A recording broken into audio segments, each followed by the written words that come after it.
The next tactic we'll be looking at is called the corner mate.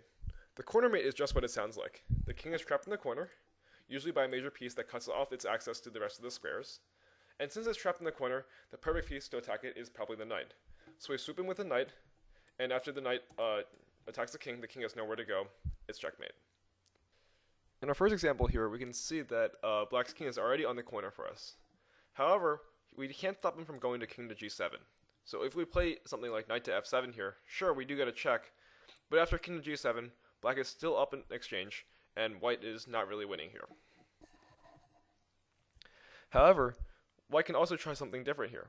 Maybe he wants to use a forcing move to force the king onto a square where he can get checked back into this corner. So the correct move for white here is to play queen takes g8 check. After queen takes g8, black is forced to take back on g8. And now white can play the move rook to g3, using the fact that these two pieces control f7 and f8 to bring the king back into the corner. Once the king is back in the corner, well, then it's simple. We simply have corners mate, knight f7 checkmate. Finally, in our last example, we have a very interesting situation. White has a queen, but after bishop takes g2 check, black manages to fork this queen off. So after the queen takes on g2, the rook takes on g2, white no longer is up a queen. However, it looks like white can win some material. But in this case, black's actually the one laughing, because in this position, black actually can win.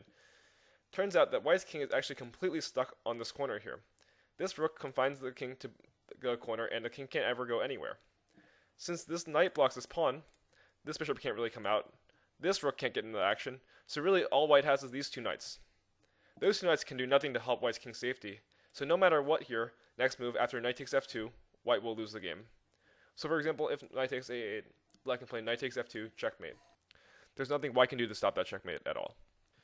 Corner mate is very interesting, and it's also similar to smother mate, which you'll see later on. These are both tricks that you can use to get your opponent checkmated, especially when the king is stuck in the corner.